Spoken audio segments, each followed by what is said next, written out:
সালাম। নমস্কার। নমবুদ্ধায়। শুভ সময় বন্ধুরা। আশা করি বাবা মায়ের আদর যত্নে, স্নেহ, মায়া, মমতায় ভালো আছেন আপনারা। যার মা নেই সে বোঝে মা বিহীন এই পৃথিবী কত নিষ্ঠুর, কি ভীষণ কঠিন। একজন সন্তানের জন্মের পরই তার সবচেয়ে বড় প্রয়োজন হলো একজন মা, এরপরই একজন পিতা এবং একটি পরিবার। মা ও পরিবার ছাড়া একজন শিশুর বেঁচে থাকা ও টিকে থাকাই দায়। দুর্ভাগ্যবশত অনেক শিশুর ভাগ্যেই মা বাবার ভালোবাসা জোটে না। যুদ্ধ বিগ্রহ, দুর্যোগ ও দুর্ভিক্ষ, মহামারী ও মরণব্যাধি ইত্যাদি নানা কারণেই একটি শিশু এতিম হয়ে যেতে পারে। সেই এতিম শিশুটি মাবিহীন, ভালোবাসাহীন কিভাবে বেঁচে থাকবে? তার বিকল্প হিসেবে মানব সমাজে গড়ে উঠেছে একটি সুন্দর ব্যবস্থা, যার নাম দত্তক প্রথা। একজন মানুষ একটি এতিম শিশুকে দত্তক নিয়ে নিজের সন্তানের মতো লালন পালন করেন। এই দত্তক প্রথায় একজন সন্তানহারা বা নিঃসন্তান দম্পতি পায় তাদের সন্তান, আর একটি অনাথ মা বাবাবিহীন এতিম শিশু পায় মায়ের কোল, বাবার ভালোবাসা। দুপক্ষই তাদের শূন্যতা দূর করে পূর্ণ হতে পারেন এই অসাধারণ সুন্দর দত্তক প্রথাটির মাধ্যমে। একদিকে শিশুটি মা বাবা এবং পরিবারের আশ্রয়ে সুন্দর জীবন পায়, আরেকদিকে বৃদ্ধকালে অসহায় বাবা মা এই দত্তক সন্তানের সেবা, ভালোবাসা ও সঙ্গ পেয়ে নিঃসঙ্গতা দূর করতে পারে। বিশ্ববিখ্যাত বহু জ্ঞানী গুণী মানুষ দত্তক সন্তান ছিলেন। দক্ষিণ আফ্রিকার মানবতাবাদী নেতা নেলসন ম্যান্ডেলা এবং একবিংশ শতাব্দীর অন্যতম সেরা প্রযুক্তিবিদ স্টিভ জবস।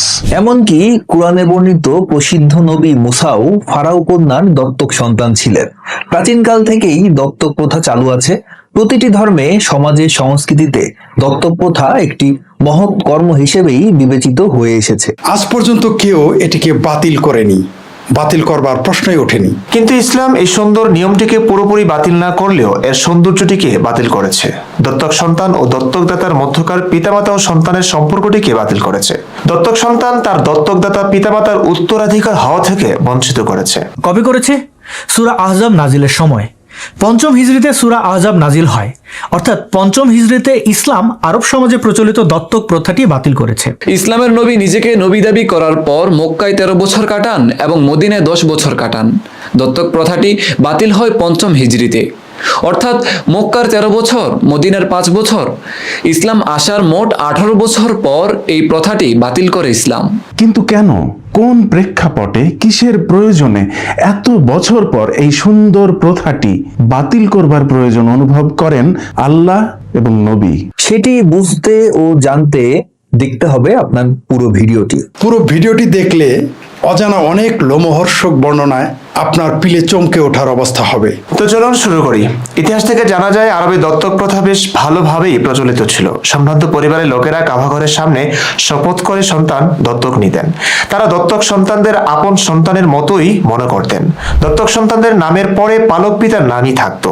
আপন সন্তানদের মতোই পালক পিতামাতার সম্পদের উত্তরাধিকারও হতো পালক সন্তানরা। আমাদের প্রিয় নবীজির একজন পালক পুত্র ছিল, যার নাম যায়েদ বিন হারেসা। ইতিহাস থেকে জানা যায় ইয়েমেনের সবচেয়ে সম্মানিত সম্ভ্রান্ত বনু কুজা গোত্রের অন্তর্ভুক্ত ছিলেন জায়েদ। ছোটবেলায় জায়েদের মা তাকে নিয়ে গ্রামে চলে যান। সেখান থেকে জায়েদ অপহৃত হয়। তারপরই ছোট্ট জায়েদ উকাজের বাজারে ওঠে পণ্য হিসাবে, দাস হিসাবে। 400 দিরহামে জায়েদকে খরিদ করেন মুহাম্মদের স্ত্রী খাদিজাতুল কুবরা রাদিয়াল্লাহু তাআলা আনহার ভাতিজা হাকিম বিন হিজাম। হাকিম বিন হিজাম জায়েদ নামক দাসটিকে তার খালা খাদিজাকে প্রদান করেন। এরপর হযরত খাদিজা জায়েদকে তার অন্যান্য দাস দাসী সহ তার স্বামী মুহাম্মদকে দান করেন। বনু কালব গোত্রের হজ যাত্রীদের কাছ থেকে জায়েদের সংবাদ পান তার পিতামাতা। ছেলে হারানো শোকার্ত পিতামাতা তাদের সন্তানকে নিতে আসেন, কিন্তু জায়েদ তার পিতামাতার কাছে না গিয়ে নবীর কাছেই থাকতে চান। মোহাম্মদ খুশি হলেন জায়েদের প্রতি। আনন্দের আতিশয্যে মোহাম্মদ কাবা ঘরে গিয়ে ঘোষণা করেন, ওহে মক্কাবাসী, তোমরা শুনে রাখো, জায়েদ আজ থেকে মুক্ত। শুধু মুক্তই নয়, সে আমার সন্তান, সে আমার ওয়ারিশ, আমি তার ওয়ারিশ। সেই থেকে কৃতদাস জায়েদ ইবনে হারিসা হয়ে উঠলেন জায়েদ বিন মোহাম্মদ, অর্থাৎ মোহাম্মদের পুত্র জায়েদ। জায়েদের বাবা মা খুশি হলেন যে তাদের সন্তান আর দাস হিসেবে নেই, মুহাম্মদের পুত্র হিসেবে আরামে ও স্বাচ্ছন্দ্যেই জীবনযাপন করছে। তারা তাদের সন্তানকে আনন্দে দেখে, খুশিতে দেখে ফিরে গেলেন। ছোট্ট জায়েদ বড় হতে থাকলো নবীর পালক পুত্র হিসেবে। গোটা আরব তখন পালক পুত্রকে আপন পুত্র বলেই জানে। সমগ্র আরব জানলো মোহাম্মদের পুত্র জায়েদ। পুত্র সন্তানহীন নবী মোহাম্মদ জায়েদকে আদর স্নেহে বড় করলেন। ছেলে হিসেবে জায়েদের বিয়েরও ব্যবস্থা করা লাগে, করলেনও তিনি। পাত্রী হলেন নবীর ফুফাতো বোন জয়নব বিনতে জাহাশ। কিন্তু নবীর ফুফাতো বোন জয়নব নবীর প্রস্তাব প্রত্যাখ্যান করলেন। কারণ জায়েদ এখন নবীর পুত্র হলেও আগে সে দাস ছিল, গোলাম ছিল। তার গায়ে দাসত্বের ছাপ, দাগ আছে, কলঙ্ক আছে। তাই তিনি নাস্তিকদের মতো কাজ করলেন, নবীর প্রস্তাবকে প্রত্যাখ্যান করলেন। কিন্তু এতে আল্লাহ নারাজ হলেন এবং সূরা আহজাবের 36 নম্বর আয়াতটি নাজিল হলো। وما كان لمؤمن ولا مؤمنة إذا قضى الله ورسوله أمرا أن يكون لهم الخيرة من أمرهم ومن يعص الله ورسوله فقد ضل ضلالا মুবিনা। আল্লাহ ও তার রসুল কোনো নির্দেশ দিলে কোনো পুরুষ ও নারীর জন্য নিজেদের ব্যাপারে অন্য কিছু এখতিয়ার করার অধিকার থাকে না। আর যে আল্লাহ ও তার রসুলকে অমান্য করলো সে স্পষ্টই পথভ্রষ্ট হবে। তাফসিরে জাকারি থেকে চলুন এই আয়াতের তাফসির দেখে নেওয়া যাক। যায়েদ ইবনে হারিসা রাদিয়াল্লাহু আনহু যৌবনে পদার্পণের পর রাসূলুল্লাহ সাল্লাল্লাহু আলাইহি সাল্লাম নিজ ফুফাতো বোন জয়নব বিনতে জাহাশকে তার নিকট বিয়ে দেওয়ার প্রস্তাব পাঠান। যায়েদ রাদিয়াল্লাহু আনহু যেহেতু মুক্তিপ্রাপ্ত দাস ছিলেন, সুতরাং জয়নব ও তার ভ্রাতা আব্দুল্লাহ ইবনে জাহাশ এই সম্বন্ধ স্থাপনে এই বলে অস্বীকৃতি জ্ঞাপন করেন যে আমরা বংশমর্যাদায় তার চাইতে শ্রেষ্ঠ ও উন্নত।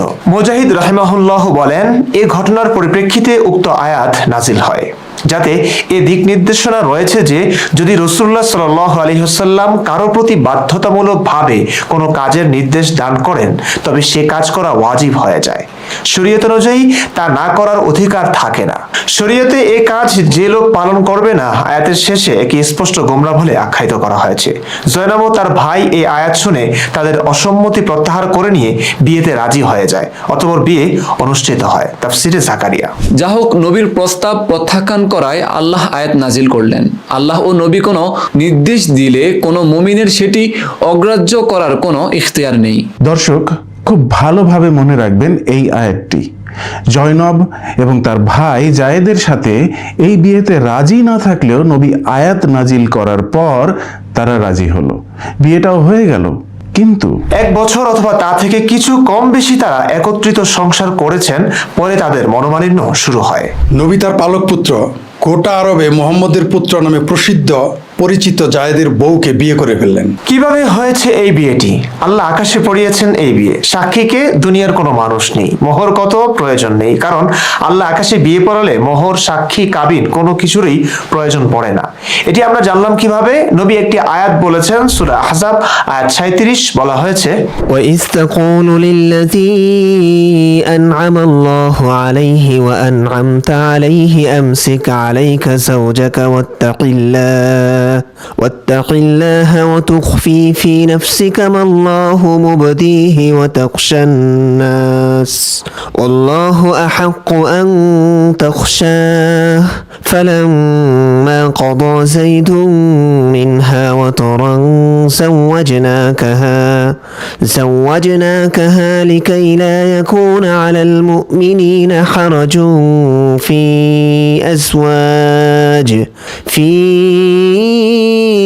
أزواج أدعيائهم إذا قضوا منهن وطرا وكان أمر الله مفعولا। আর স্মরণ করো আল্লাহ যার উপর নিয়ামত দিয়েছিলেন এবং তুমিও যার প্রতি অনুগ্রহ করেছিলে, তুমি যখন তাকে বলেছিলে তোমার স্ত্রীকে নিজের কাছে রেখে দাও এবং আল্লাহকে ভয় করো, আর তুমি অন্তরে যা গোপন রাখছো আল্লাহ তা প্রকাশকারী এবং তুমি মানুষকে ভয় করছো, অথচ আল্লাহই অধিকতর হকদার যে তুমি তাকে ভয় করবে। অতঃপর জায়েদ যখন তার স্ত্রীর সাথে বিবাহ সম্পর্ক ছিন্ন করলো, তখন আমি তাকে তোমার সাথে বিবাহ বন্ধনে আবদ্ধ করলাম, যাতে পালক পুত্রদের স্ত্রীদের ব্যাপারে মুমিনদের কোনো অসুবিধা না থাকে, যখন তারা তাদের স্ত্রীর সাথে বিবাহ সম্পর্ক ছিন্ন করে আর আল্লাহর নির্দেশ কার্যকর হয়ে থাকে। আয়াতের শাব্দিক অর্থ থেকে সব স্পষ্ট হয়, তারপরেও তাফসির থেকে চলুন খোলাসা করা যাক। আল্লাহ তাআলা খবর দিচ্ছেন যে রাসূলুল্লাহ সাল্লাল্লাহু আলাইহি ওয়াসাল্লাম স্বীয় আজাদকৃত গোলাম যায়েদ ইবনে হারিসাকে বিশেষভাবে বুঝিয়েছেন। তার উপর আল্লাহ তাআলার বিশেষ মেহেরবানি ছিল, তাকে তিনি ইসলাম ও নবী সাল্লাল্লাহু আলাইহি ওয়াসাল্লামের অনুসরণ করার তৌফিক দান করেছিলেন। তার প্রতি রাসূলুল্লাহ সাল্লাল্লাহু আলাইহি ওয়াসাল্লামের বিশেষ আকর্ষণ ছিল, তাকে তিনি গোলামি হতে মুক্তি দান করেছিলেন। তিনি রাসূলুল্লাহ সাল্লাল্লাহু আলাইহি ওয়াসাল্লামের অত্যন্ত প্রিয় পাত্র ছিলেন, এমনকি সমস্ত মুসলিম তাকে হুব্বুর রাসূল, রাসূলের প্রিয় নামে আখ্যায়িত করেছিলেন। তার পুত্র উসামা রাদিয়াল্লাহু তাআলা আনহুকে হুব্বু মিন হুব্ব অর্থাৎ প্রিয়ের প্রিয় নামে সবাই সম্বোধন করতেন। রাসূলুল্লাহ সাল্লাল্লাহু আলাইহি ওয়াসাল্লাম স্বীয় ফুফু উমাইমা বিনতে আব্দুল মুত্তালিবের কন্যা যায়নাব বিনতে জাহাশ আসাদিয়াকে যায়েদের সাথে বিয়ে দিয়েছিলেন।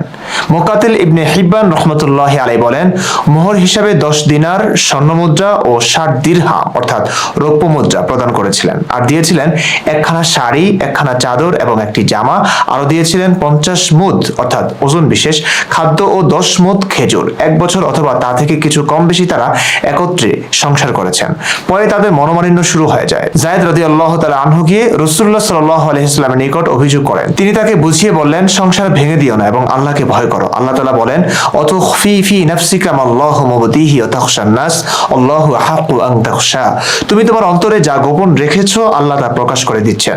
তুমি লোকদেরকে ভয় করছিলে, অথচ আল্লাহকে ভয় করাই তোমার পক্ষে অধিকতর সঙ্গত। আয়েশা রাদিয়াল্লাহু তাআলা আনহা হতে বর্ণিত, তিনি বলেন, রাসূল সাল্লাল্লাহু আলাইহি ওয়াসাল্লাম যদি তার উপর ওহীকৃত কিতাবুল্লাহর কোন আয়াত গোপন করতেন, তাহলে অবশ্যই অতুখফি ফি নাফসিকা মাল্লাহু মুবদিহি ওয়া তাখশান নাস এই আয়াতটি গোপন করতেন। তাবারি ফালাম্মা ক্বাদা যায়েদুম মিনহা ওয়াতারান যাওয়াজনাকাহা। অতঃপর যায়েদ যখন তার অর্থাৎ যায়নাবের সাথে বিয়ের সম্পর্ক ছিন্ন করলো, তখন আমি তাকে তোমার সাথে পরিণয় সূত্রে আবদ্ধ করলাম। অর্থাৎ যায়েদের সাথে যখন যায়নাবের বিবাহ বিচ্ছেদ হয়ে গেল, তখন রাসূলুল্লাহ সাল্লাল্লাহু আলাইহি ওয়াসাল্লামের সাথে যায়নাবের বিয়ের বন্ধনে আবদ্ধ করলেন এবং ওই বিয়ের ওলি হন স্বয়ং আল্লাহ সুবহানাহু ওয়া তাআলা। তা এভাবে যে তিনি ওহীর মাধ্যমে জানিয়ে দিলেন যে রাসূল সাল্লাল্লাহু আলাইহি ওয়াসাল্লাম যেন যায়নাবকে বিয়ে করেন, কোনো কাবিন, মোহর কিংবা সাক্ষী ছাড়াই ওই বিয়ে হয়েছিল। আল্লাহ তাআলা যার বিয়ের ওলি, তার জন্য আর কি বা দরকার হতে পারে। দর্শক, কুরআন ও তাফসির থেকে আমরা বিস্তারিত জানলাম জায়েদের স্ত্রীর সাথে জায়েদের মনোমালিন্য, অতঃপর তালাকের সময় নবীর মনের গোপন একটি ইচ্ছের কথা, তারপর জয়নবের সাথে নবীর বিয়ে নিয়ে আয়াত নাজিল হওয়া, আকাশে সেই বিয়ে হওয়া, কাবিন, মোহর, সাক্ষী ছাড়া সেই বিয়ে সম্পন্ন হওয়ার বিস্তারিত বিবরণ আমরা জানলাম। চলুন আমরা এর দীর্ঘ প্রসেসটা জানি। এখানে প্রশ্ন আসে, যায়েদ ও জয়নবের বিয়ে তো নবী আল্লাহর পক্ষ থেকে একটি আয়াত নামিয়ে করিয়েছিলেন, তারপর কেন জায়েদ ও জয়নবের মনোমালিন্য হবে? সব মেনেই তো নিয়েছিলেন, তাহলে কেন জায়েদের দাসত্বের ছাপের কারণে বিয়ের পরেও এই নিয়ে মনোমালিন্য হবে? জয়নব কি আল্লাহ ও নবীকে মানতেন না? কোরআনের আয়াত ও নবীর নির্দেশের কোনো গুরুত্ব ছিল না তার কাছে? স্বামী স্ত্রীর মাঝে নানা বিষয় নিয়ে মনোমালিন্য হতেই পারে, তাই বলে তালাক। যায়েদ কেন তালাকই দিতে চাইলেন বা দিতে বাধ্য হলেন? নবীর কাছে পরামর্শের জন্য আসলে নবী তো জয়নবকে বোঝাতে পারতেন বা আল্লাহ আরো একটি আয়াত নাজিল করতে পারতেন। এসব কিছু না করে কেন নবী নিজেই বিয়ের ইচ্ছে পোষণ করেছেন, অবশেষে বিয়েই করে ফেললেন। চলুন আমরা এই অসম অদ্ভুত ঘটনার আরো গভীরে যাই। জায়েদ এবং জয়নবের বিয়ে তথা সংসারের কিছুকাল পরে একটা ঘটনা ঘটে। সেই ঘটনাটি কোনো নাস্তিক বা ইসলাম বিদ্বেষীদের গ্রন্থে পাওয়া যায় না, পাওয়া যায় ইসলামী ইতিহাস থেকে। ইসলামী ইতিহাসের একটি বিশাল ও প্রাচীন তাবারির তারিখ ও রুসুল আল মুলুক গ্রন্থে, যা তারিখে তাবারি নামে প্রসিদ্ধ। এই গ্রন্থের 3য় খণ্ডের 161 পৃষ্ঠায় এবং ইবনে সাদের তাবাকাত গ্রন্থের 8ম খণ্ডের 101 পৃষ্ঠায় এই ঘটনাটি আছে এভাবে। রাসূল সাল্লাল্লাহু আলাইহি সাল্লাম যায়েদ বিন হারিসার বাসায় তাকে খুঁজতে গেলেন। তখন যায়েদকে বলা হতো মুহাম্মদের পুত্র, কিন্তু তিনি তাকে বাসায় খুঁজে পেলেন না। এমত অবস্থায় জয়নব তাকে অভ্যর্থনা জানাতে তার রাতের পোশাক পরে বের হলেন।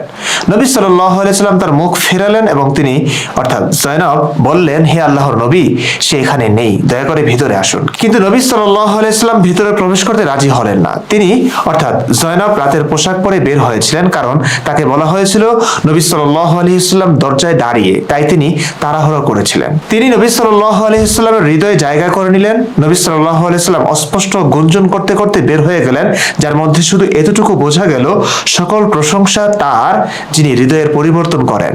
যখন জায়েদ বাসায় আসলেন তখন তাকে বলা হলো নবী সাল্লাল্লাহু আলাইহি ওয়াসাল্লাম তাদের বাসায় এসেছিলেন। জায়েদ রাদিয়াল্লাহু তাআলা আনহু তখন জয়নব রাদিয়াল্লাহু তাআলা আনহাকে জিজ্ঞেস করলেন, তুমি কি তাকে ভেতরে আসতে বলোনি? জয়নব রাদিয়াল্লাহু তাআলা আনহা বললেন, আমি বলেছিলাম কিন্তু তিনি আসেননি।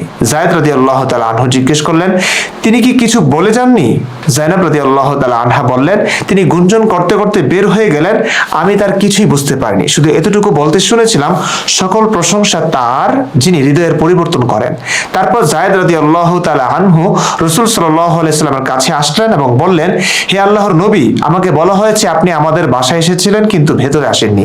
যদি এটা এই কারণে হয়ে থাকে আপনি জয়নবকে পছন্দ করেন, তাহলে তাকে আপনার জন্য আমি ত্যাগ করব। কিন্তু নবী সাল্লাল্লাহু আলাইহি ওয়াসাল্লাম বললেন, তোমার স্ত্রীর সাথে থাকো। এরপর জায়েদ রাদিয়াল্লাহু তাআলা আনহু পুনরায় জিজ্ঞেস করলেন, নবী সাল্লাল্লাহু আলাইহি ওয়াসাল্লাম আবার বললেন, তোমার স্ত্রীর সাথে থাকো। কিন্তু জায়েদ রাদিয়াল্লাহু তাআলা আনহু তখন জয়নব রাদিয়াল্লাহু তাআলা আনহাকে তালাক দিলেন এবং তার ইদ্দত পূর্ণ হয়ে গেল।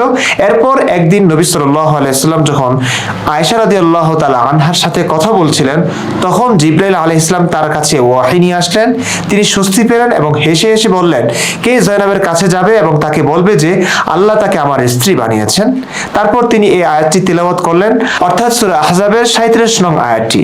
একই ঘটনা সামান্য এদিক সেদিক হয়ে বর্ণিত হয়েছে ইবনে ইসহাকের বর্ণনায় এবং ইবনে তাবারির বই আল তারিখে। প্রতিটি বর্ণনায় প্রায় একই ঘটনা, তবে সামান্য পার্থক্য আছে। কোথাও বলা আছে জয়নব রাতের পোশাক পরে বের হন, আরেক জায়গায় বলা আছে বাতাসে পর্দা উড়ে যাওয়াতে জয়নবের পা দেখা গিয়েছিল। ইবনে ইসাহাকের বর্ণনায় আছে জায়েদ রাদিয়াল্লাহু আনহু অসুস্থ ছিলেন। অপরদিকে তাবারির বর্ণনায় পাওয়া যায় জায়েদ রাদিয়াল্লাহু আনহু বাসার বাইরে ছিলেন। ইবনে ইসহাকের বর্ণনায় আছে জায়েদ যখন বলল, নবী আমি কি জয়নবকে তালাক দিব, এই প্রশ্নে নবী চুপ ছিলেন। কিন্তু তাবারি ও ইবনে তাবারি বর্ণনায় আছে নবী জায়েদকে বলেছেন, তোমার স্ত্রীর সাথে থাকো এবং তার ব্যাপারে আল্লাহকে ভয় করো। কিন্তু পার্থক্যগুলোর মাঝে খুব সুন্দর সমন্বয় করা যায় এবং পার্থক্যগুলোর দিকে তাকালে আমরা খুব ভালোভাবে বুঝি এসব পার্থক্য আসলে কেন করা হয়েছে। নবীর সম্মান বাঁচানোর জন্যই তো করা হয়েছে। এটা খুব স্বাভাবিকও বটে, একটু বুঝুন। এক বর্ণনায় রাতের পোশাকে জয়নবকে নবীর দেখার কথা বলা হয়েছে, আরেক বর্ণনায় বাতাসে পর্দা উড়ে পা দেখার কথা বলা হয়েছে। সমন্বয় কি সম্ভব না? রাতের পোশাক হলে তো বাতাসে সেই পোশাক উড়ে পা নগ্ন হতেই পারে। এক বর্ণনায় রাখ ঢাক রেখে বলা হয়েছে রাতের পোশাক, আরেক বর্ণনায় বলা হয়েছে বাতাসে উড়ে গিয়ে পা নগ্ন হওয়ার কথা। সুতরাং রাতের পোশাক আর বাতাসে পর্দা উড়ে পা নগ্ন হওয়ার মাঝে সবিরোধিতা নেই। এক বর্ণনায় জায়েদ অসুস্থ ছিলেন বলা হয়েছে, আরেক বর্ণনায় জায়েদ বাসার বাইরে ছিলেন এরকমটা বলা হয়েছে। দুটো কেন একসঙ্গে হতে পারে না? অসুস্থ অবস্থায় কেউ কি প্রয়োজনে বাইরে বের হতে পারে না? গ্রামেগঞ্জে মানুষ শরীরে তীব্র অসুস্থতা নিয়েও বাইরে কাজে কর্মে যায়। ইবনে ইসাহাকের বর্ণনায় জায়েদ যখন বলল, নবী আমি কি জয়নবকে তালাক দেব, এই প্রশ্নে নবী চুপ থাকার কথা আছে। কিন্তু তাবারি এবং ইবনে তাবারির বর্ণনায় আছে নবী জায়েদকে বলেছেন, তোমার স্ত্রীর সাথে থাকো এবং তার ব্যাপারে আল্লাহকে ভয় করো। চুপ থাকাটাই সঠিক হতে পারে। কিন্তু নবী যখন কোরআনের আয়াত নামালেন, সেখানে যেহেতু বলা হয়েছে নবী জায়েদকে তার স্ত্রীর সাথে থাকতে বলেছেন, সেহেতু কোরআনের বর্ণনার সাথে মিলিয়ে বলা হয়েছে নবী নিশ্চয়ই জায়েদকে তার স্ত্রীর সাথে থাকার পরামর্শ দিয়ে থাকবেন। এই কারণেই কোরআনে এটা বলা হয়েছে, কারণ তারা যে বিশ্বাসী ছিলেন, কোরআনকে সত্য আল্লাহর গ্রন্থ বলেই জানতেন, তারা যে এভাবে ব্যাখ্যা করবেন এটা খুব স্বাভাবিক। কিন্তু দর্শক, প্রতিটি বর্ণনায় ঘটনা একই এবং নবী যে তার পালক পুত্রবধূকে নগ্ন অবস্থায় হোক, রাতের খোলামেলা পোশাকে হোক বা অন্য কোনো অবস্থায় দেখুক না কেন, মুগ্ধ যে হয়েছিলেন এবং তার অন্তরে যে পরিবর্তন ঘটেছে সেই কথাটি সব বর্ণনাতেই আছে। প্রশ্ন হলো তার অন্তর পরিবর্তন মানে কি? কেমন পরিবর্তন? কি চাইছিলেন তিনি? কি কামনা করেছিলেন তিনি? এর কোনো উত্তর আমাদের জানা নেই। একজন মানুষের মনের খবর আমরা কিভাবে জানবো? কিন্তু তার পরবর্তী কাজটি দেখে আমরা বুঝতে পারি নবীর মনের পরিবর্তনের মানে আসলে কি ছিল। আমরা এরপরে ইতিহাস থেকে জানতে পারি জায়েদ ও জয়নবের মাঝে মনোমালিন্য হতে থাকে। কি নিয়ে মনোমালিন্য? জায়েদের গায়ে অতীত দাসত্বের ছাপ নিয়ে। এটি কি আসলে মানা যায়? যেখানে বিয়ে হয়েছে বুঝে শুনে এবং নবী ও আল্লাহর নির্দেশে কোরআনের আয়াত নাজিল হয়েছে এই নিয়ে, সেখানে বিয়ের কিছুকাল পর এমন কি ঘটলো যে জয়নবের মনে জায়েদের দাসত্বের কলঙ্কটি নতুন করে মাথাচাড়া দিয়ে উঠলো? কোথাও এমন নয় তো নবী জয়নবকে অর্ধনগ্ন অবস্থায় দেখে মুগ্ধ হয়ে যে বিড়বিড় করে বলেছিলেন তার অন্তর পরিবর্তন হয়েছে, সেটার ভাষা জয়নব বুঝতে পেরেছিল, বুঝেছিল এখন স্বয়ং নবী আমার প্রতি মুগ্ধ। জয়নবের নিশ্চয়ই জানা ছিল নবী কোনো নারীর প্রতি মুগ্ধ হলে তাকে বিয়ে করেই ছাড়েন। জয়নবও স্বপ্ন দেখা শুরু করলো নবীর স্ত্রী হওয়ার, কিংবা নবী নিজেই জয়নবকে স্বপ্ন দেখাতে শুরু করলো। এরপর থেকেই জয়নব আর তার স্বামী জায়েদকে সহ্য করতে পারছিল না। কিন্তু নবী জয়নবকে কিভাবে পাবেন? বিয়ে করা ছাড়া তো জয়নবকে পাওয়া সম্ভব না। আজকের যুগের মতো ছিল না সেই যুগ যে চাইলেই মানুষের চোখে ধুলো দিয়ে ঘরে এক ডজন স্ত্রী রেখে অন্য মেয়ের সাথে পরকীয়া করবেন। নবীর চারপাশে মানুষের আনাগোনা থাকেই সিসিটিভি ক্যামেরার মতো, আর নবীও বিয়েপূর্ব প্রেম হারাম করে রেখেছেন। সুতরাং জয়নবকে পেতে বিয়ে ছাড়া উপায় নেই। আর জয়নবকে বিয়ে করার ক্ষেত্রে দুটি বড় বাধা আছে। এক, পালক পুত্রকে যে আপন পুত্রের মতো মনে করা হয় এই ধারণা বদলে ফেলা। জায়েদের পক্ষ থেকে জয়নবের তালাকের ব্যবস্থা। এই দুটি কাজ ছাড়া জয়নবকে নিজের করে পাওয়া সম্ভব না, কারণ গোটা আরব জানে জায়েদ নবীর পুত্র। জায়েদের নামও জায়েদ বিন মোহাম্মদ এবং জায়েদের স্ত্রী জয়নব নবীর পুত্রবধূ। সুতরাং জয়নবকে বিয়ে করা মানে পুত্রবধূকে বিয়ে করা। এটি সামাজিক এবং ইসলামিক দৃষ্টিকোণ থেকেই অবৈধ, দৃষ্টিকটু, অস্বস্তিকর। সুতরাং প্রথম কাজ হলো পালক পুত্রকে আপন পুত্র মনে করার কথা দূর করা। পালক পুত্রকে তার পালক পিতার নামানুসারে নয়, তার আসল বাবার নামানুসারে ডাকা। আমরা দেখব নবী এ দুটো কাজে আল্লাহর পক্ষ থেকে আয়াত নামিয়ে করে ফেলবেন। আয়াত নাজিল হয়ে গেল সূরা আহজাব আয়াত 4।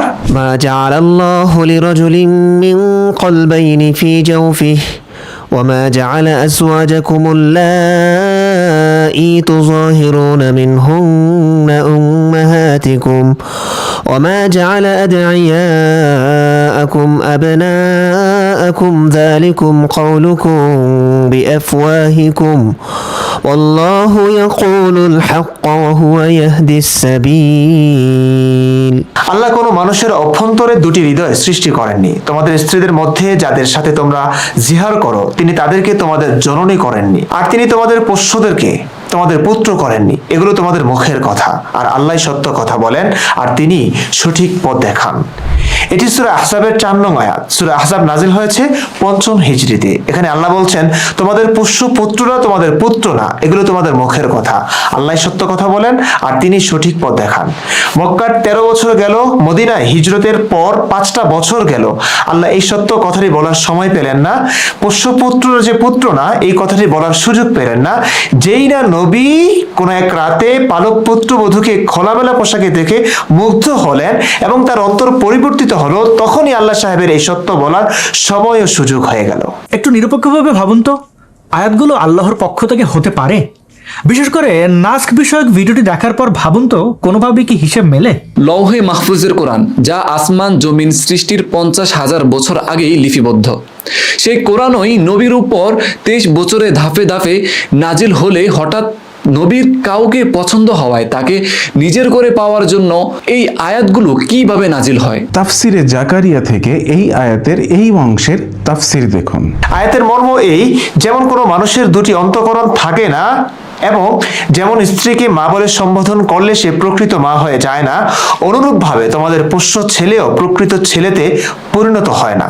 দেখুন, মুয়াসসার সাদি অর্থাৎ অন্যান্য সন্তানদের ন্যায় সে মিরাসেরও অংশীদার হবে না এবং বৈবাহিক সম্পর্ক স্থাপন নিষিদ্ধ হওয়া সংশ্লিষ্ট মাসআলা সমূহ তার প্রতি প্রযোজ্য হবে না। সুতরাং সন্তানের তালাকপ্রাপ্ত স্ত্রী যেমন পিতার জন্য চিরতরে হারাম, কিন্তু পোষ্যপুত্রের স্ত্রী পালক পিতার তরে তেমন ভাবে হারাম হবে না। জি প্রিয় নবীজি, আমরা এটা জানি আপনার উদ্দেশ্য এটি। আচ্ছা, তারপর পড়ুন। যেহেতু এই শেষোক্ত বিষয়ের প্রতিক্রিয়া বহু ক্ষেত্রে পড়ে থাকে, সুতরাং এই নির্দেশ প্রদান করা হয়েছে যে যখন পালক ছেলেকে ডাকবে বা তার উল্লেখ করবে তখন তা তার প্রকৃত পিতার নামেই করবে, পালক পিতার পুত্র বলে সম্বোধন করবে না, কেননা এর ফলে বিভিন্ন ব্যাপারে নানাবিধ সন্দেহ ও জটিলতা উদ্ভবের আশঙ্কা রয়েছে। হাদিসে এসেছে, সাহাবা কেরাম বলেন, এই আয়াত অবতীর্ণ হওয়ার পূর্বে জায়েদ ইবনে হারেসাকে জায়েদ ইবনে মুহাম্মদ সাল্লাল্লাহু আলাইহি ওয়াসাল্লাম বলে সম্বোধন করতাম, কেননা রাসূল সাল্লাল্লাহু আলাইহি ওয়াসাল্লাম তাকে পালক ছেলেরূপে গ্রহণ করেছিলেন। এই আয়াত অবতীর্ণ হওয়ার পর আমরা এই অভ্যাস পরিত্যাগ করি। এই আয়াতটি নাজিল হওয়ার পর কোনো ব্যক্তির নিজের আসল বাপ ছাড়া অন্য কারো সাথে পিতৃ সম্পর্ক স্থাপন করাকে হারাম গণ্য করা হয়। হাদিসে এসেছে, নবী সাল্লাল্লাহু আলাইহি ওয়াসাল্লাম বলেছেন, যে ব্যক্তি নিজেকে আপন পিতা ছাড়া অন্য কারো পুত্র বলে দাবি করে অথচ সে জানে ওই ব্যক্তি তার পিতা নয়, তার জন্য জান্নাত হারাম। অন্য হাদিসে এসেছে, তোমরা তোমাদের পিতাদের সাথে সম্পর্কিত হওয়া থেকে বিমুখ হয় না, যে তার পিতা থেকে বিমুখ হয় সে কুফরি করলো। দর্শক, দেখলেন অবস্থা। আপন পিতা ছাড়া পালক পিতার পুত্র দাবি করলে সে নাকি জাহান্নামে যাবে এবং এটি নাকি কুফরি। প্রশ্ন হলো, এটা এত বছর ধরে যে চলে আসছিল, আল্লাহ এই কুফরি ও জাহান্নামী কাজটি সম্পর্কে সতর্ক কেন করলেন না? শুধু তাই নয়, আয়াত আরো একটি ডেলিভারি দিয়েছেন এই সম্পর্কে। সূরা আহজাব আয়াত 5, ادعوهم لآبائهم هو أقسط عند الله فإن لم تعلموا آباءهم فإخوانكم في الدين ومواليكم وليس عليكم جناح فيما أخطأتم به ولكن ما تعمدت قلوبكم وكان الله غفورا رحيما। তোমরা তাদেরকে তাদের পিতৃ পরিচয়ে ডাকো, আল্লাহর কাছে এটাই অধিক ইনসাফপূর্ণ। অতঃপর যদি তোমরা তাদের পিতৃ পরিচয় না জানো তাহলে তারা তোমাদের দ্বীনী ভাই এবং তোমাদের বন্ধু। আর এই বিষয়ে তোমরা কোনো ভুল করলে তোমাদের কোনো পাপ নেই, কিন্তু তোমাদের অন্তরে সংকল্প থাকলে পাপ হবে, আর আল্লাহ অধিক ক্ষমাশীল, পরম দয়ালু। সাহাবা কেরামগণ বলেন, আমরা উদউহুম লিআবাইহিম আয়াত অবতীর্ণ হওয়া পর্যন্ত যায়েদ বিন হারিসা রাদিয়াল্লাহু তাআলা আনহুকে, যাকে রাসূলুল্লাহ সাল্লাল্লাহু আলাইহি ওয়াসাল্লাম মুক্ত করে বেটা বানিয়েছিলেন, জায়েদ বিন মুহাম্মদ বলে ডাকতাম। তাফসিরে আহসানুল বায়ান। জি, কাবাগরের সামনে যে জায়েদকে পুত্র বলে ঘোষণা দিল, দীর্ঘকাল যে জায়েদকে বড় দম্ভ করে ঘটা করে পুত্র বলে সম্বোধন, ভালোবাসা, স্নেহ দিয়ে এলো, সেই জায়েদের বউয়ের প্রতি মুগ্ধ হওয়ায় জায়েদকে এখন বন্ধু ও ভাই বানিয়ে দিল। আসলেই আল্লাহ সবকিছু পারেন।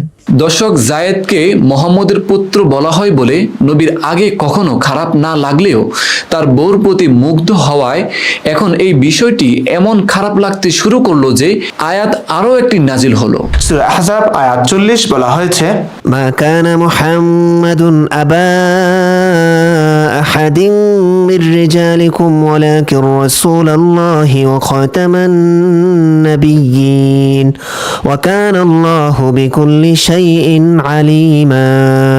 মুহাম্মদ তোমাদের কোনো পুরুষের পিতা নয়, তবে আল্লাহর রাসূল ও সর্বশেষ নবী, আর আল্লাহ সকল বিষয়ে সর্বজ্ঞ।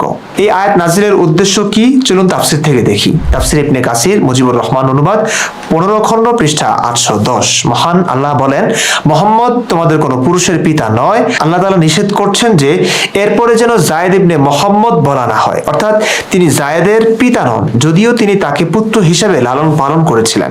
যথেষ্ট কষ্ট করেছিলেন বেচারা নবী। শুধু তাই নয় দর্শক, জয়নবকে বিয়ে করার পথ ক্লিয়ার করার জন্য আরো একটি আয়াত নাজিল করলেন এই সময়ে। সূরা নিসার 30 নং আয়াত। চলুন তাফসীর ইবনে কাসির, মুজিবুর রহমান, 15 খণ্ড, পৃষ্ঠা 807 থেকে 808 দেখে নেই। যখন জয়নব বিনতে জাহাশ রাদিয়াল্লাহু তাআলা আনহা এবং জায়েদ ইবনে হারিসার মাঝের বিবাহ বন্ধন ভেঙে যায়, তখন আরো পরিষ্কার করে এবং জাহিলিয়াতের আরো একটি প্রথাকে বাতিল করে আল্লাহ তাআলা নিম্নের আয়াতটি নাজিল করেন, ওয়াহালাইলু আবনাইকুমুল্লাযীনা মিন আসলাবিকুম, এবং ঔরসজাত পুত্রদের পত্নীগণ। সূরা নিসা আয়াত 23। এভাবে পালিত পুত্র বনাম ঔরসজাত পুত্রের ধর্মীয় বিধান পরিষ্কার হয়ে গেল। তখনকার জামানায় আরবে পালিত পুত্র রাখা রেওয়াজে পরিণত হয়েছিল। অতঃপর আল্লাহ সুবহানাহু ওয়া তাআলা বলেন, ওয়া কানা আমরুল্লাহি মাফউলা, আল্লাহর আদেশ কার্যকরী হয়েই থাকে, অর্থাৎ যা ঘটেছে তা আল্লাহর ইচ্ছা অনুযায়ী হয়েছে, আর তিনি যা চান তা হবেই, কেহ তা রোধ করতে পারে না। জাইনাব রাদিয়াল্লাহু তাআলা আনহা যে রাসূল সাল্লাল্লাহু আলাইহি ওয়াসাল্লামের স্ত্রীগণের একজন হবেন তা অবশ্যই আল্লাহর জ্ঞানে ছিল। চিন্তা করলেন অবস্থা। মহাবিশ্বের ক্ষমতাধর আল্লাহ তার নবীকে পুত্রবধূর সাথে বিয়ে দেওয়া নিয়ে কি পরিমাণ উদ্বিগ্ন, চিন্তিত। মানে এটা একদম করিয়েই ছাড়বেন, যেন এটি বিশ্বের খুবই গুরুত্বপূর্ণ একটি কাজ। এবং আল্লাহর জ্ঞানে যদি থেকে থাকে জয়নব নবীর স্ত্রী হবেনি, তাহলে জায়েদের সাথে বিয়ে দিলেন কেন?